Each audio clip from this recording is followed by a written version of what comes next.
ಕರುನಾಡು times ಚಾನೆಲ್ನಲ್ಲಿ ಸುದ್ದಿ ಮತ್ತು ಜಾಹೀರಾತು ನೀಡಲು ಈ ನಂಬರ್ಗೆ ಕರೆ ಮಾಡಿ.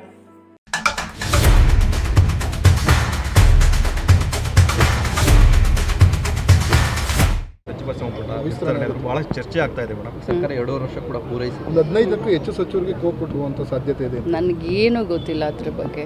ಗೊತ್ತಿಲ್ಲದೆ ಮಾತನಾಡೋದು ಕೂಡ ಸರಿಯಲ್ಲ.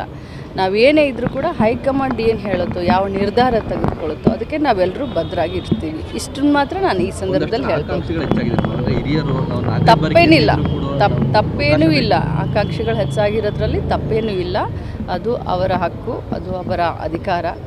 ಎಲ್ಲರೂ ಚುನಾವಣೆಯಲ್ಲಿ ನಿಂತು ಜನರಿಂದ ಗೆದ್ದು ಹೋದಂಥ ಜನ ಇದ್ದಾರೆ. ಸೊ ಏನು ಹೈಕಮಾಂಡ್ ತೀರ್ಮಾನ ತಗೊಳ್ತಾ ಅದಕ್ಕೆ ನಾವೆಲ್ಲ ಸಿಎಂ ಬದಲಾವಣೆ ವಿಚಾರ ಚರ್ಚೆ ಆಗ್ತಾ ಇದೆ.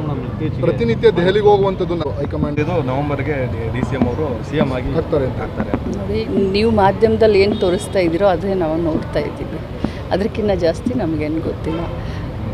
ಒಟ್ಟಾರೆಯಾಗಿ ಪಕ್ಷ ಹೈಕಮಾಂಡು ಏನು ತೀರ್ಮಾನ ತಗೊಳುತ್ತೆ ಅದಕ್ಕೆ ಎಲ್ಲರೂ ಭದ್ರಿರ್ತೀವಿ ಅಂತ ಎಲ್ಲರೂ ಹೇಳ್ತಾ ಇರೋದನ್ನ ತಾವೇ ಮಾಧ್ಯಮದಲ್ಲಿ ತೋರಿಸಿದ್ದೀರ.